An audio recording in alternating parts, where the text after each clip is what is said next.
Shalom umat Allah yang terkasih dalam Kristus, berjumpa lagi dalam Renungan Sikat Sabda Iman Katolik, edisi Rabu 6 November 2024.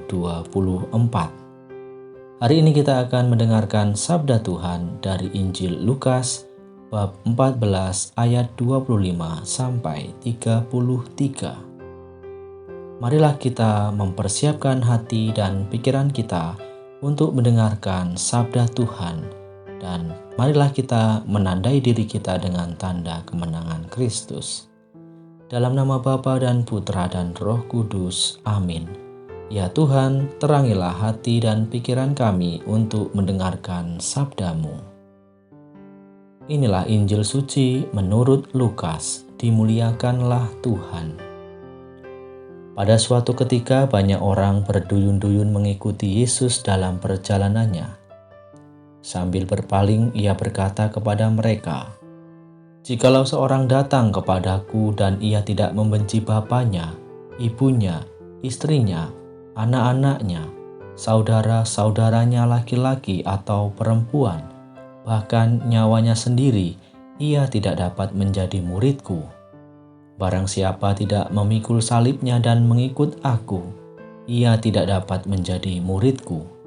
Sebab siapakah di antara kamu yang kalau mau mendirikan sebuah menara tidak duduk dahulu membuat anggaran biayanya? Kalau cukup uangnya untuk menyelesaikan pekerjaan itu, supaya jikalau ia sudah meletakkan dasarnya dan tidak dapat menyelesaikannya, jangan-jangan semua orang yang melihatnya mengejek dia sambil berkata, 'Orang itu mulai mendirikan tetapi ia tidak sanggup menyelesaikannya.' Atau raja manakah yang kalau mau pergi berperang melawan raja lain tidak duduk dahulu untuk mempertimbangkan apakah dengan 10.000 orang itu sanggup menghadapi lawan yang mendatanginya dengan 20.000 orang? Jikalau tidak, ia akan mengirim utusan selama musuh itu masih jauh untuk menanyakan syarat-syarat perdamaian.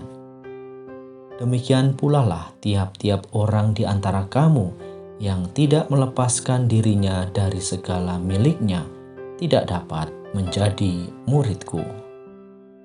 Demikianlah sabda Tuhan. Terpujilah Kristus. Umat Allah yang terkasih dalam Kristus, dalam bacaan Injil yang baru saja kita dengarkan pada hari ini, di mana Yesus mengajak kita sebagai murid-Nya untuk siap sedia dalam mewartakan karya keselamatan Allah, dan tentunya berani untuk menanggung segala konsekuensinya.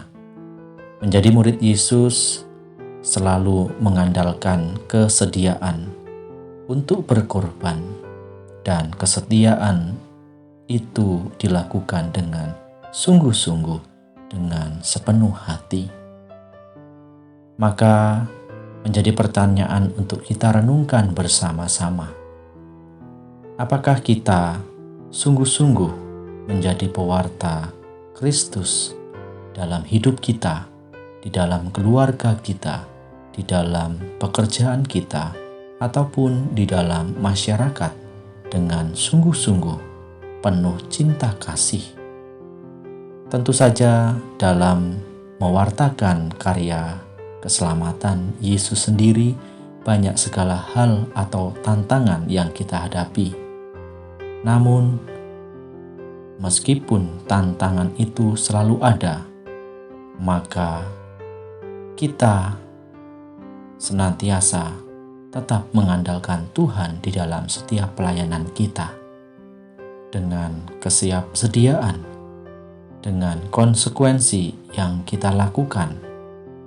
Maka mari umat Allah yang terkasih dalam Kristus, kita melaksanakan tugas panggilan hidup kita masing-masing ini dengan sepenuh hati dan dengan sukacita. Kemuliaan kepada Bapa dan Putra dan Roh Kudus, seperti pada permulaan, sekarang, selalu, dan sepanjang segala abad. Amin.